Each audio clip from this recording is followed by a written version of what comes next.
Alors oui, je disais scène post-générique. Non, c'est pas les scènes post-génériques, mais on va dire les différentes conclusions de l'histoire qui sont vraiment très différentes, évidemment. Forcément, 4 heures, 2 heures, je vais pas revenir à chaque fois là-dessus sur la durée des deux films.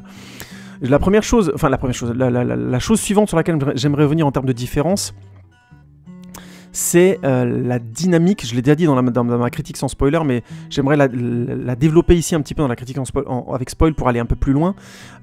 Cette idée que j'avais beaucoup aimée moi chez Joss Whedon, que Wonder Woman, Batman fait exprès de pousser Wonder Woman dans ses retranchements, en grosso modo en amenant au premier plan le sujet de Steve Trevor, donc de son amoureux qui est mort dans le film Wonder Woman, et on voit comment elle a perdu l'homme qu'elle aimait, et comment pendant des années elle s'est cachée à cause de ça, qu'elle s'est fermée au monde comme elle le dit elle-même. Et j'aimais vraiment bien cette séquence, je trouvais que la dynamique était intéressante, on voyait clairement un débat des camps différents au sein de la Justice League, qu'ils n'allaient pas forcément s'entendre tout de suite, et clairement que Batman poussait le bouchon un peu trop loin avec cette réplique très drôle de Flash qui disait « Ouais, tu sais, si elle te casse la gueule, on témoignera tous que tu l'as cherché. Hein. » Et j'aimais beaucoup l'idée parce que il y avait vraiment là, dans le sens de ces dialogues-là, du bon Joss Whedon. C'est-à-dire, voilà, les dynamiques sont humainement compréhensibles, sont aiguës, on comprend pourquoi elles sont aiguës.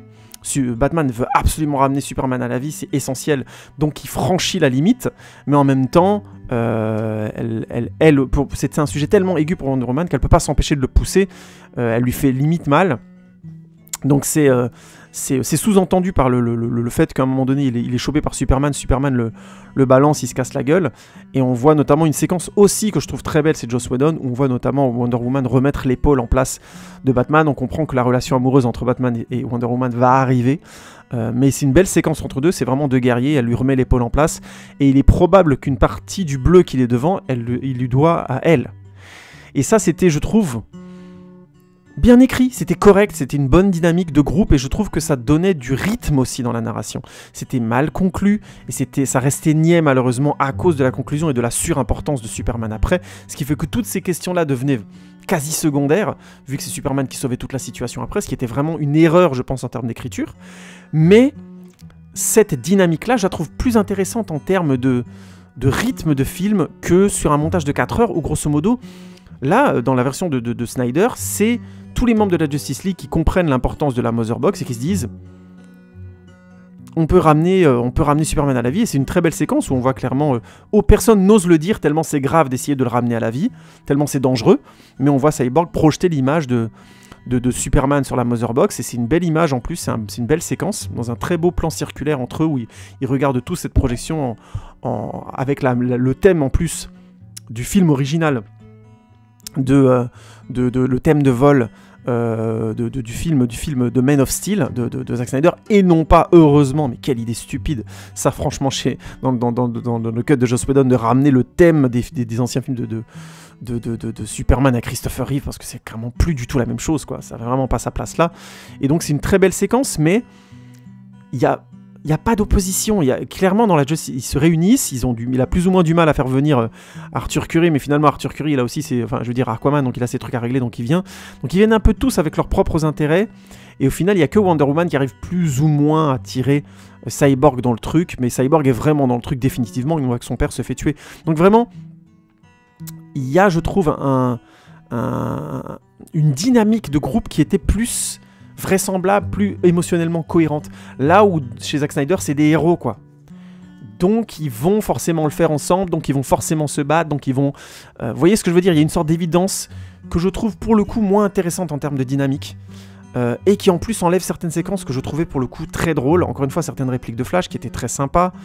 mais notamment une très belle séquence avec Aquaman, où on voyait Aquaman dire j'en ai rien à foutre si on meurt tous, et en fait on le voyait d'un seul coup commencer à dire oui, non mais en fait j'ai pas envie de mourir, je suis jeune, j'ai tellement de choses à faire, puis il regardait Wonder Man et il disait toi t'es splendide vraiment. C'était très drôle, et on voyait justement qu'elle lui avait mis le lasso d'Estia qui le force à dire la vérité, il se rend même pas compte qu'il commence à dire la vérité, et donc il fait un peu la tronche, mais ça c'était une manière comique mais juste de montrer que le personnage a de la haine en lui, mais que c'est un mec bien, et que tout simplement il a quelque chose à franchir, qu'il est en train de le franchir. Et ben oui, c'est clair que dans le ton, ça ressemble pas, mais je mets de gros guillemets, au ton de Zack Snyder, ou plutôt Zack Snyder n'aime pas prendre ce genre de risque dans son écriture, mais je trouve pas que ça aurait fait tâche, ce genre de séquence dans le Snyder Cut. il me semble. Après, Zack Snyder l'a dit, il met pas dans ses films des choses qu'il n'a pas tournées, donc il n'y a pas de problème, il a bien fait de ne pas le faire, le ton de son film étant beaucoup plus grave, et comme je le dis, le seul vraiment moment de caractérisation subtile de Aquaman, c'est donc le moment où Aquaman dit qu'il comprend ce que Cyborg vit, il vient de perdre son père, et on lui demande d'affronter la plus grande menace de la Terre, et donc, comme je disais avant, dans une autre partie, Flash lui dit « Ah oui, je crois que t'en avais rien à foutre », et lui dit « Non, j'ai jamais dit un truc comme ça ». Et donc ça donne tout de suite une certaine noblesse au personnage, donc on a clairement deux tons extrêmement différents entre Joss Whedon et Zack Snyder. On a clairement chez Joss Whedon un travail sur Aquaman qui était plus... Il se révélait malgré lui, et là chez Joss Whedon, il est déjà dans une certaine noblesse. Donc, je sais que beaucoup de gens attaquent Joss Whedon en disant qu'il a fait de la merde avec Justice League. Moi, je suis pas d'accord. Il y a vraiment une dynamique de groupe qui était drôle et en même temps dramatique et qui était bien écrite. Malheureusement écrasée et réellement déséquilibrée par l'omnipotence et la super importance de Superman, et c'est ce qui fait que cette qualité, cette vraie qualité du film est passée un peu à l'as. C'est dommage. Mais c'est une vraie qualité. Là où je trouve que chez Zack Snyder, c'est bien, c'est beau la noblesse, c'est cool, hein, ils ont une certaine morgue comme ça, c'est très très beau. Mais purée, la noblesse, quand même, quelque part, faut le dire, parfois on se fait un peu chier, quoi.